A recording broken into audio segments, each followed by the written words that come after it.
Siempre es bueno estar en la casa del Señor. Es el mejor lugar donde podemos estar, donde podemos terminar la semana, ¿cierto? Alabando, exaltando el nombre de nuestro gran y poderoso Señor. Hay gozo en mi corazón porque el Señor es bueno. Y para siempre su misericordia, dice su palabra, ¿cierto?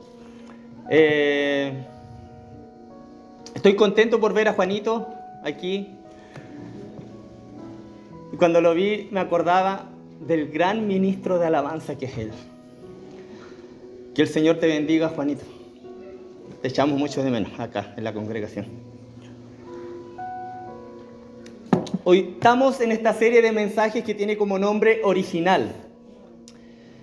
El Jesús que necesitamos conocer. Y el tema de hoy, dentro de este principal tema, es Jesús transformador de vidas. Jesús transformador de vidas, o el Jesús que transforma vidas también puede ser. Hace bastantes años atrás, antes de entrar al trabajo que hoy tengo, tuvimos con mi esposa un pequeño negocio, un mercado particular, un negocio de barrio. Vendíamos ahí abarrotes y todas esas cosas que se necesitan en casa, en un mercado particular. Y yo también, en otros horarios, hacía trabajos como salía a limpiar combustiones, ahí en los vecinos, y también hacía algunos trabajitos de carpintería. Y en una de esas ocasiones fui a ver un trabajito donde una señora, llegué donde ella, y ella quería arreglar la fachada de su casa. Quería cambiar la fachada de su casa. Quería ponerle Nolwe, yo lo conozco así, no sé cómo se llamará. Dicen algunos, no sé, pero yo lo conozco por Nolwe. Ella quería ponerle Nolwe al frente de su casa. Encima de lo que tenía, ella era su casa, digamos, la fachada que tenía era de madera, ya estaba antigua, ya, ¿cierto? Y ella quería tapar esas tablas, ese tingle, con Nolwe. Pero las tablas estaban bastante podridas, muy podridas, habían unas muy malas, ¿cierto? De hecho, hasta los palos que afirmaban las tablas, por dentro estaban también podridos algunos. Entonces yo le decía a ella que no se podía poner encima, que había que sacar eso. Y había que cambiar también algunos palos porque si no el Nolwe no iba a quedar firme, con cualquier viento iba a caer. Había que sacar todo eso que estaba malo, los palos viejos, cambiarlos por madera nueva, ¿cierto? Para que el Nolwe pueda agarrar allí y que pueda quedar firme. Ya que así como estaba la pared, hermano, iba a ser realmente imposible trabajar. Y al final no lo quiso hacer, como que no le gustó. Y llegó y me dijo, yo solo quiero mostrar una linda fachada, dijo. No quiero cambiar lo que va por dentro, dijo así ella. Y muchas veces, amado hermano, en la vida cristiana también puede pasar lo mismo. Cuando no queremos disponer nuestras vidas para que el Señor las cambie. Y lamentablemente podemos estar viviendo, incluso sin darnos cuenta, hermanos, una vida de fachada. Lindos por fuera, pero con cosas podridas por dentro que realmente hay que cambiar. Cierto teólogo alemán escribió: la fe en Cristo no es meramente agregar a Jesús a nuestra vida, sino permitirle transformarla completamente, decía este hombre. Hermanos amados, Jesús, el de la Biblia, ¿cierto? El original, transforma nuestras vidas. Jesús, el Salvador del mundo, restaura lo que el pecado ha destruido, y cuando lo restaura, ¿cierto? Nuestras vidas jamás serán iguales. Jamás serán iguales, hermanos. El texto base para hoy está en 2 de Corintios, capítulo 5, versículo 17, que dice así, un texto también muy conocido por el pueblo cristiano. Dice: de modo que si alguno está en Cristo, nueva criatura es. Las cosas viejas pasaron. He aquí, todas son hechas nuevas. Hermanos, un encuentro con Jesús debe causar un cambio en nuestras vidas. Nosotros no podemos quedar igual si tuvimos un encuentro con Jesús. Debe haber una transformación, un cambio en nosotros. Cuando tenemos ese encuentro con Cristo o cuando decimos haber tenido un encuentro con Jesús. Lo primero que debemos de saber es que tenemos una ayuda. Cuando creemos en Cristo, viene a morar el Espíritu Santo dentro de nosotros. Somos sellados, dice la Escritura, con el Espíritu Santo. Y es una ayuda para nosotros. Otra cosa que debemos saber, según lo que dice también el texto base de hoy, que somos creados por Dios. Estemos o no estemos en Cristo, somos creación de Dios. Pero con respecto al nuevo nacimiento, ¿cierto? A la nueva criatura que somos cuando creemos en Cristo, el apóstol Juan nos dice en el capítulo 1, versículo 13, los cuales no son engendrados de sangre, ni de voluntad de carne, ni de voluntad de varón, sino, dice, de Dios. Hermanos, entonces la nueva criatura, la persona que ha creído en Cristo como Señor y Salvador de su vida por medio de la fe, ¿cierto? La nueva criatura, el nuevo nacimiento, se produjo por voluntad de Dios y en la soberanía de Dios. Dios en su soberanía nos llamó, nos hizo nacer de nuevo en Él, y Él, amado hermano, es el transformador de nuestras vidas. Un texto conocido de un libro que a mí me encanta, Filipenses 1:6, dice, estando persuadido de esto, que el que comenzó en vosotros la buena obra, la perfeccionará hasta el día de Jesucristo. Nuestro Señor comenzó una obra transformadora en su vida, amado hermano, y en la mía. Y cada día la va perfeccionando. Cada día la perfecciona, nos santifica y pone en nuestros corazones el deseo, amado hermano, de buscarle, de estar en su presencia y todo lo demás. Como dice Filipenses también 2:13, porque Dios es el que en vosotros produce así el querer como el hacer por su buena voluntad. Entonces, no hemos heredado, ¿sí?, la naturaleza nueva. No decidimos recrearnos nosotros mismos. El Jesús que necesitamos conocer, transformador de vidas, nos cambia conforme a su voluntad. Lo otro, Jesús, amado hermano, el original, ¿cierto?, que necesitamos conocer, no solo puso una fachada sobre lo sucio y degradado que había en nosotros. Cristo Jesús, para poder instalar ese nolwe, de acuerdo a lo que dije al inicio, para poder instalar ese nolwe, sacó la tabla, ¿cierto? Sacó esos palos podridos y sucios, esa madera totalmente mala, y puso una madera nueva, una madera fresca y única para poder transformarnos. Somos una nueva criatura, dice el texto. Es usted, amado hermano, una nueva criatura. No se olvide de eso. Cuando estamos en Cristo, el Señor no reparó lo roto, sino que hizo de nosotros una creación completamente nueva, traída de la nada. Al igual que todo el universo, cuando el Señor lo creó con sus manos, ¿cierto? Dios creó todo, y por el poder de su palabra, así también nos transforma a nosotros. Solo un creador como nuestro Señor, amado hermano, puede lograr una hazaña así en nuestras vidas. Solo Él. Nosotros jamás por nuestra propia cuenta o por nuestra propia voluntad podríamos haber tenido un cambio así. O podríamos tener un cambio así. Hermanos, no dude de eso. Jesús transforma. Jesús transforma. Para cada uno de nosotros, los que hemos creído, ¿cierto? Las cosas viejas, dice el texto, pasaron. Las cosas viejas pasaron. Jesús, transformador de vidas, amado hermano, cambia todo lo viejo en nuestras vidas.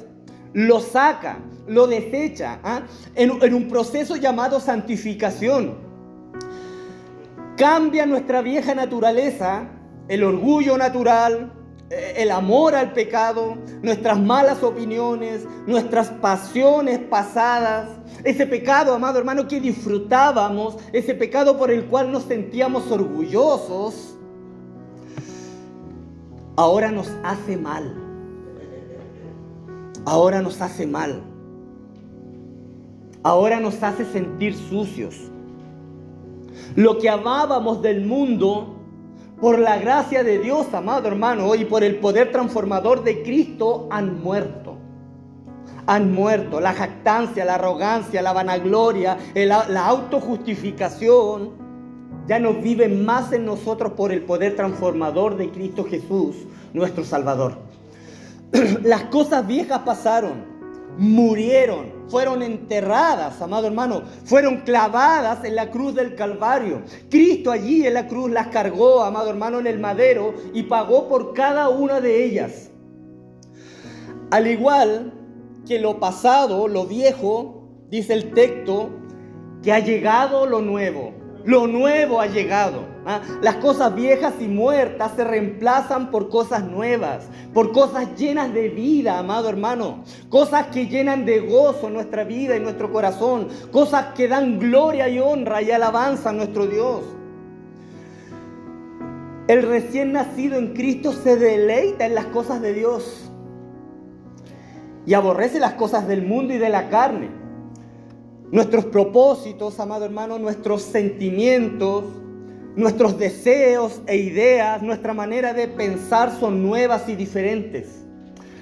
Vemos al mundo de una manera diferente. Vemos a nuestra familia de una manera diferente. A nuestros hijos, a nuestra esposa, a nuestro esposo, a nuestros padres. Nuestro trabajo, amado hermano, lo vemos de una manera diferente y lo hacemos de una manera diferente.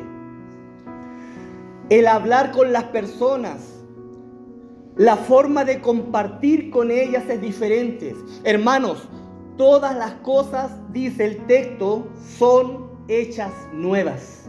Todas las cosas. El otro día, el viernes, en el grupo pequeño hablábamos, cuando estábamos en la mesa compartiendo un pequeño ágape, cómo el Señor nos ha cambiado. Y yo les contaba, hermanos, cómo era de peleador, de choro, como dicen ahí, mochero. Me decían algo, yo les contaba yo a los hermanos y yo saltaba al tiro. La hermana, la tía Chabela decía, yo lo miro y no creo que haya sido así, me dice. De los años que trabajé de guardia en el supermercado, sin Cristo aún, me pongo el parche ante la herida, y como me recordaba cómo muchas veces actué, hermano, frente a los que iban a robar, a los mecheros, personas que llegaban a delinquir. Si bien ellos no andaban haciendo nada bueno, pero yo no actuaba como debía ser tampoco con ellos. Yo le decía, de los años de mi vida, nunca, hermano, lo que voy a decir, nunca le había pegado tanto a esa gente. Me despicaba ahí con ellos. Y ahora me doy cuenta lo mal que actué. Hermano, lo mal que actué. Independiente de lo que ellos andaban haciendo. Habían unos colegas, recuerdo, que eran cristianos. Ellos hacían su trabajo, pero jamás le pegaron a una persona. Y yo no actuaba así. Qué mal, hermano. Y veo eso y digo que realmente el Señor hace todas las cosas nuevas. Nuevas, amado hermano. Y aunque de repente nuestra carnalidad interior o de nuestra carnalidad interior tiende a aflorar lo pecaminoso. David decía, yo cuando voy en el auto a veces rabeo de adentro nomás. Ya no bajo el vidrio para gritar cosas para afuera, decía. Pero a veces nuestra carnalidad interior, amado hermano, nos hace bajar el vidrio. Y cuando estoy sacando la cabeza para gritar algo, ay no, la meto para adentro. El Espíritu Santo nos amonesta, amado hermano. Y antes, sin el Espíritu, íbamos nomás a la pelea, gritábamos cosas, insultábamos, dañábamos a quien aparecía en nuestro camino. También antes de estar en Cristo, muchos de nosotros a lo mejor leía la Biblia. Yo antes de llegar a conocer, ¿cierto?, al Señor, leía la Biblia, pero en realidad no producía mucho en mí nada, no había un cambio en mí. Era solo conocimiento. Pero estando en Cristo, la Biblia parece ser, amado hermano, un nuevo libro. Y aunque hayamos leído un texto antes, hay una belleza cuando lo leemos ahora que nunca antes habíamos visto. Y no sé si a usted le ha pasado, amado hermano, pero nos maravillamos por no haber percibido eso antes. Y eso es obra del Espíritu Santo también. Eso es obra de ser una nueva criatura en Cristo. Leamos la palabra de Dios si estamos en Cristo, hermano. Lea su palabra. Tengamos la comunión con el Señor por medio de ella. Es importante para poder ser más y más una mejor nueva criatura en Cristo. Es difícil hacerse el hábito. Hablaba el otro día con un hermano por teléfono. Me llamó, me hablaba y me decía: pastor, no tengo problema para orar, me decía él. Pero sí me cuesta mucho tener comunión con la palabra, leerla. Me cuesta mucho. Y yo le decía, hazte un hábito, empieza todos los días, empieza con 10 minutos. Si te cuesta dedicarle tiempo, empieza con 10 minutos diarios. 10 minutos, y le decía que al transcurso del tiempo, esos 10 minutos, en eso tú vas a necesitar más. Pero hácete el hábito. Él me decía, pero 10 minutos lo encuentro muy poco para algo tan delicado, me decía él. Yo le decía, sí, es muy poco tiempo, pero para armarte el hábito empieza así. 10 minutos, un capítulo, empieza así, y te vas a dar cuenta que cada vez vas a desear más. Ya 10 minutos no va a ser suficiente. Y vas a desear más y más. Así empieza. Así empecé yo, hermano, de a poco. Y cuesta armarse el hábito, y es tan fácil perder el hábito. Es muy fácil. Es muy difícil hacerse el hábito. Y es muy fácil perder el hábito. Al ser una nueva criatura, amado hermano, el pecado al que antes nos aferrábamos, ahora deseamos que se aleje para siempre de nosotros. Nos despojamos del viejo hombre con sus hechos, dice Colosenses 3:9. El apóstol Pablo hace referencia aquí al viejo hombre, ¿cierto? En Colosenses 3:9.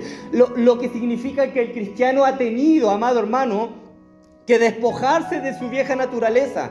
Tiene que despojarse de su vieja naturaleza pecaminosa cuando se encuentra con Dios.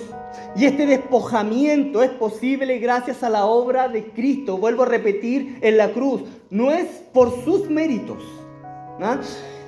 Jesús tomó nuestro pecado y nos hizo justos ante el Padre. Este proceso, aunque solo es posible gracias a la fe en Jesús, ¿cierto?, requiere también un esfuerzo y dedicación de nosotros. Tampoco podemos dejar todo en las manos de Dios. Porque si no vamos a decir, no, yo no he cambiado, pero es porque el Señor no está haciendo la obra en mí. No, son excusas.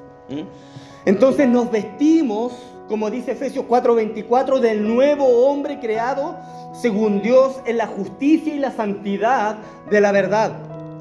Vestirse del nuevo hombre, amado hermano, es un llamado a la transformación personal para usted, y una transformación personal constante, no de repente o solamente los días domingos, constante, a diario, amado hermano. Es fácil caer en tentaciones, el diablo está ahí tratando de hacerle tropezar.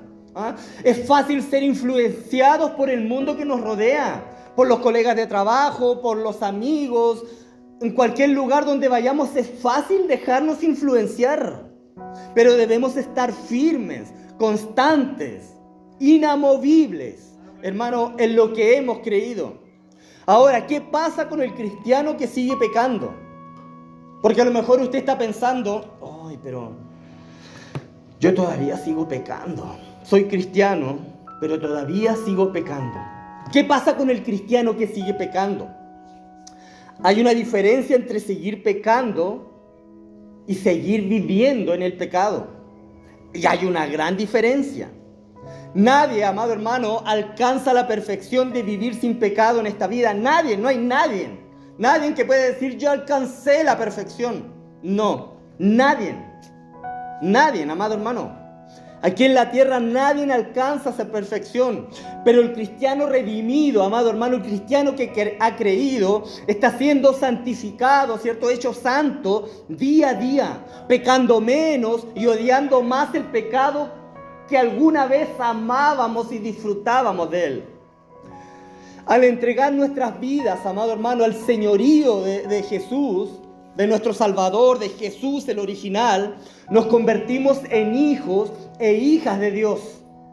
Somos hijos de Dios, pero así como los niños, ¿cierto? Nuestros hijos desobedecen a sus padres, ¿cierto? A sus abuelos, los que están criando con abuelos a medida crecen. Los hijos de Dios a veces también desobedecen a Dios.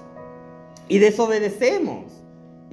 Nos rebelamos muchas veces, nos enfadamos o dudamos durante un tiempo. La diferencia que ya no podemos vivir estilos de vida de pecado porque nuestra naturaleza, amado hermano, ha cambiado.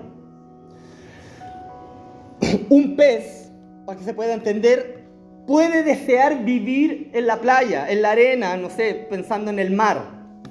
Pero una vez que se ha volteado o ha salido sobre la arena, no quiere otra cosa más que volver al agua. Porque si no se muere, ¿cierto? Porque su naturaleza no está diseñada para vivir en la arena o en la tierra. Un pez fue creado para el agua. Lo mismo ocurre con nosotros. Si somos una nueva criatura en Cristo, somos creados o hemos sido creados, nacidos de nuevo para estar en Cristo. No en el mundo, no en el pecado. Vivimos en este mundo, pero no somos de este mundo. Sí, todavía pecamos, pero en la medida que maduramos lo hacemos involuntariamente y con menor frecuencia. Nuestra nueva naturaleza odia el pecado que todavía tiene poder sobre nosotros, hermano. La diferencia es que la nueva creación ya no está esclava a ese pecado. Ya no somos esclavos del pecado como fuimos anteriormente. Ahora somos libres del pecado y ya no tiene ese pecado poder sobre nosotros. El deseo del Señor es que nosotros no pequemos más. Y el Señor transforma para que pueda transformar nuestras vidas. Y no solamente hablo de la transformación del nuevo nacimiento, ¿cierto? Durante el proceso, cuando ya somos cristianos, el Señor sigue transformando nuestras vidas día a día. Y en la palabra de Dios encontramos muchas historias de encuentros con Jesús que cambiaron completamente las vidas de esas personas. Cómo Jesús las restauró, cómo Jesús las redimió, cómo a muchos hombres y mujeres sanó, amado hermano, hombres y mujeres de la Biblia que quedaron plasmados en la santa palabra de Dios. En Marcos 5 tenemos una historia de una mujer que padecía 12 años de flujo de sangre. 12 años de esta enfermedad, amado hermano. Constantemente ella emanaba sangre desde su parte íntima, producto tal vez de algún tumor interior o en su útero o algún tipo de enfermedad. Por 12 años.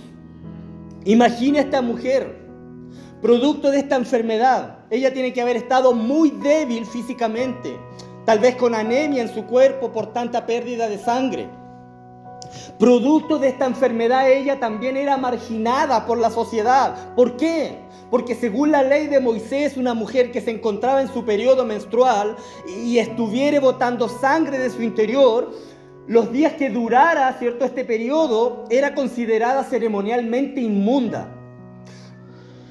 Según la ley, todo lo que ella tocaba era inmundo. Si tocaba a alguien era inmundo, las cosas físicas, materiales, las personas, todo era inmundo.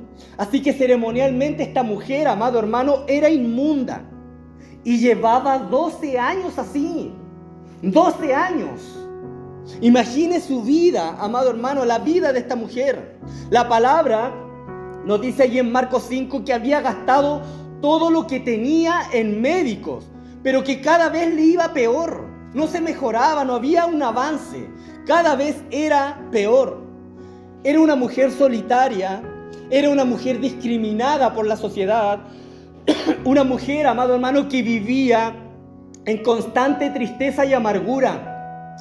Años sin abrazar a alguien, años sin escuchar una palabra de cariño, de ánimo, años sin que la tomen en cuenta. Pero un día escuchó hablar de Jesús y decidió ir donde él.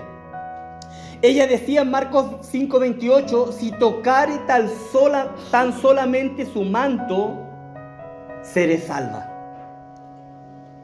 Si tan solo tocare el borde de su manto, seré salva. Y eso fue lo que ella hizo. Dice que la fuente de sangre se secó. Ella pasó en medio de la multitud primero, sin importar lo que la gente pudiera decirle, sin importar lo que la sociedad en aquella época creía. Y pasó por detrás del Señor, dice la Escritura, y tocó el borde de su manto. Ella tenía fe. Ella tenía fe en esto y creía y sabía que el Señor la podía sanar y restaurar. Y ella, como dije, va ante el Señor a tocarlo, su manto. Y dice que la Escritura que la fuente de flujo de sangre se secó y fue sana en aquel momento. ¿Y Jesús qué hizo? La expuso delante de la multitud. Y ese encuentro transformó la vida de la mujer. El Señor la expuso, transformó su vida física y espiritual. En aquella hora ella fue salva. Una mujer, amado hermano, que la palabra ni siquiera menciona su nombre. Una mujer desconocida y anónima para la sociedad, pero valiosa e importante para Jesús. El Señor dice, ¿quién me ha tocado? Porque poder, dice el Señor, ha salido de mí. La mujer, dice la Escritura, temiendo y temblando, sabiendo lo que ella había sido hecho, vino y se postró delante de él y le dijo toda la verdad. El encuentro de esta mujer con Jesús transformó su vida en un 100%, amado hermano. Jesús la restauró, Jesús la sanó, Jesús la restauró física, emocional y espiritualmente. Ella fue salva y sana en aquel momento. En ese instante, amado hermano, la fe de esta mujer le permitió a ella, ¿cierto? Y le permitirá vivir por toda una eternidad con su Salvador. Jesús le dijo, hija,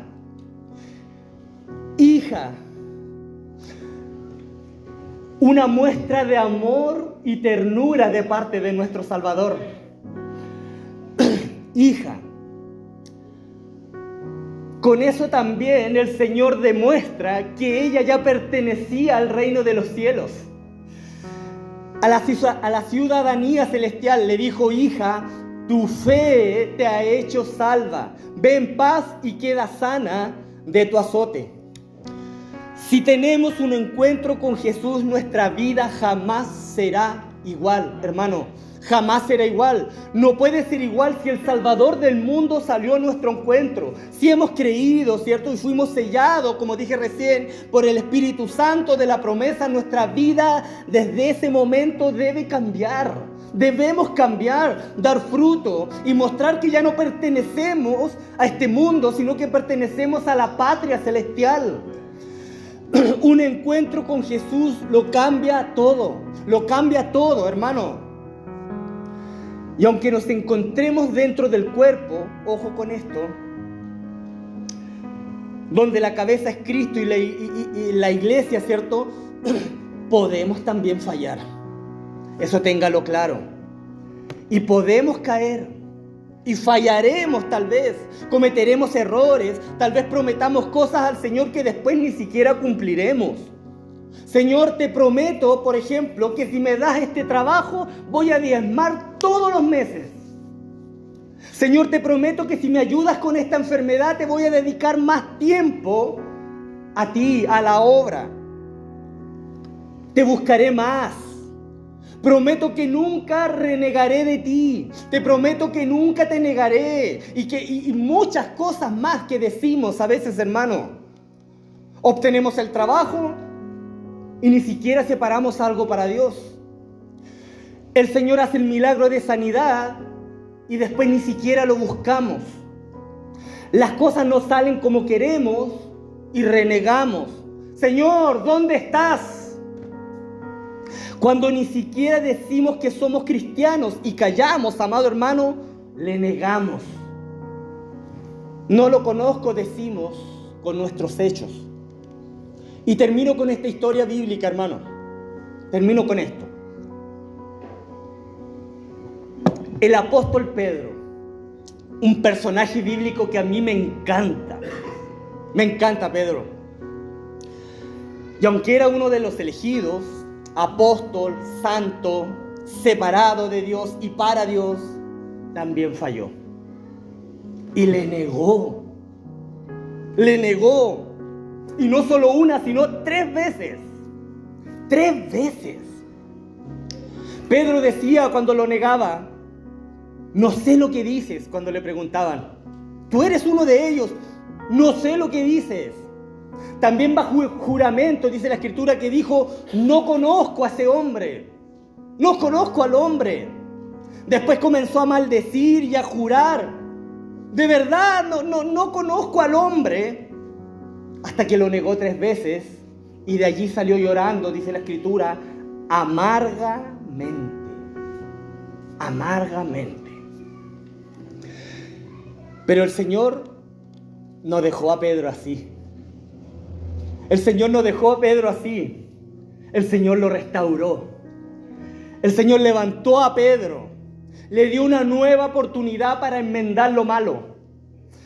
En el libro de Juan, capítulo 21, versículos del 15 al 19, vemos cómo fue restaurado Pedro.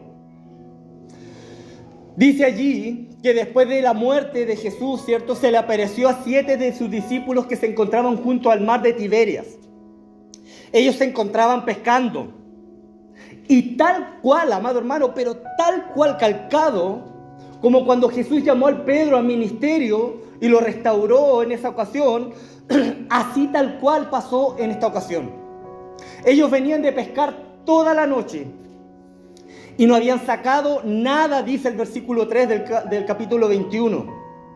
Y Jesús, desde la orilla, cuando ellos ya estaban por llegar, les gritó, echad la red a la derecha de la barca y allí hallaréis.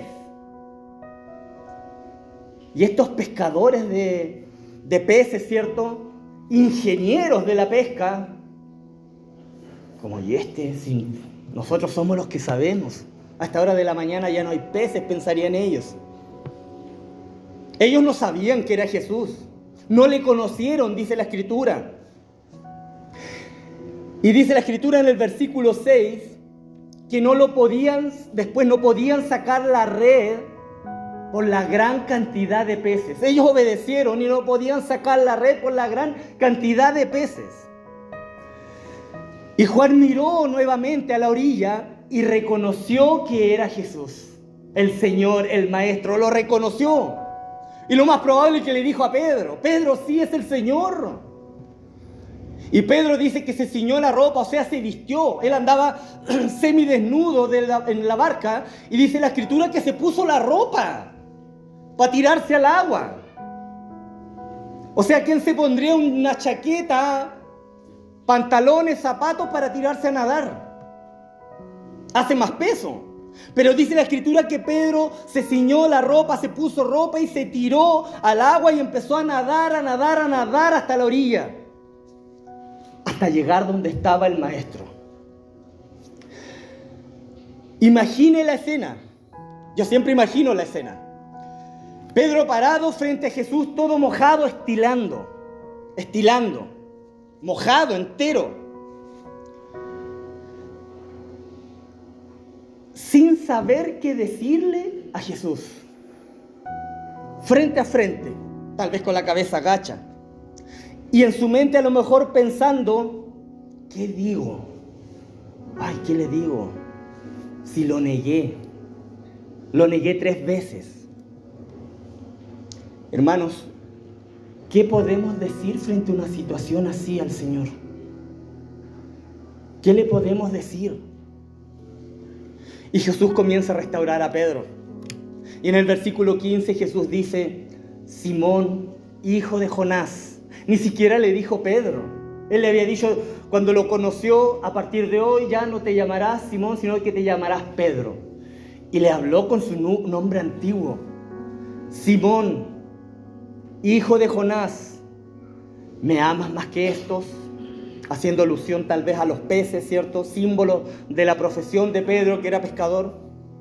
Y Pedro le responde, como dije, tal vez con la cabeza gacha, avergonzado. Sí, Señor, tú sabes que te amo. Y Pedro esperaba allí que Jesús le diga tal vez, y si me amas, Pedro, ¿por qué me negaste? ¿Por qué me negaste 3 veces? Pero no fue lo que Jesús le dijo, sino que le dijo, apacienta mis corderos. Y a veces pensamos, hermanos, que cuando le fallamos a Jesús, cuando le negamos, cuando nos alejamos, cuando pecamos, cuando pensamos que hemos fallado, creemos que el Señor va a venir y refregará, amado hermano, esa falta sobre nuestra cara. Y no es así. No es así, amado hermano. Cuando nos arrepentimos de corazón, el Señor nos perdona y nos vuelve a recordarnos la falla. Nos vuelve a recordar el pecado que tal vez hicimos y caímos. Y por segunda vez le pregunta el Señor, Simón, hijo de Jonás, ¿me amas? Sí, Señor, tú sabes que te amo, respondió Pedro por segunda vez. Jesús le dijo, pastorea mis ovejas. Y después el versículo 17 dice, le dijo la tercera vez, Simón, hijo de Jonás, ¿me amas? Pedro se entristeció de que le dijese la tercera vez, ¿me amas? Y le respondió, Señor, tú lo sabes todo, tú sabes que te amo. Jesús le dijo, apacienta mis ovejas. Pedro se entristeció. ¿Por qué? Pareciera que Jesús, ¿cierto?, estaba cuestionando tal vez lo que Pedro decía. Parecía como que dudaba si realmente las palabras de Pedro eran honestas, sinceras, humildes. Pero la verdad que no era eso, hermanos. El Señor es omnisciente. Él conoce todo lo que hay dentro de nuestro corazón y vio que las palabras de Pedro eran sinceras. Pero fue una lección para Pedro, con el propósito de ayudarlo a entender su corazón. El corazón es engañoso. Pedro dijo, jamás te negaré. Jamás estos 11 te pueden negar o fallar, pero yo jamás te negaré, decía Pedro. Incluso si es necesario, yo voy a dar la vida por ti, Señor. Amado Pedro, le decía Jesús, antes de que cante el gallo me habrás negado 3 veces. 3 veces. Hermanos, ¿cuántas veces hemos negado al Señor con nuestras acciones? Cuando tú fallas al Señor y te arrepientes como Pedro, Pedro lloró, dice la Escritura, amargamente, eso demuestra su arrepentimiento. Cuando tú fallas y te arrepientes, el Señor te restaura, sana la herida y te comisiona. Te comisiona el Señor. Cuando el Señor te restaura y transforma tu vida, no te dejará sentado en la banca, hermano. No vas a quedar sentado en la banca. El Señor te comisionará y te dará un trabajo para que le sirvas y sirvas a los demás. La historia de negación de Pedro no solo nos recuerda cuán débiles somos. La historia de Pedro muestra nuestra propia debilidad, hermanos. Y aunque somos hijos de Dios, fallaremos. Pero sobre eso, amado hermano, esta historia nos muestra también la grandeza de la riqueza de la gracia divina. Nos muestra que Jesús realmente transforma vidas. Y termino con estas preguntas. ¿Permitimos que Jesús transforme cada área de nuestra vida o no? Hebreos 4:16 dice: acerquémonos pues confiadamente al trono de la gracia para alcanzar misericordia y hallar gracia para el oportuno socorro. Hermanos, ¿qué estamos esperando para acercarnos a Dios? ¿Qué estamos esperando para dejarnos transformar por el Rey de Reyes y Señor de Señores? No esperemos más. Oremos, hermano.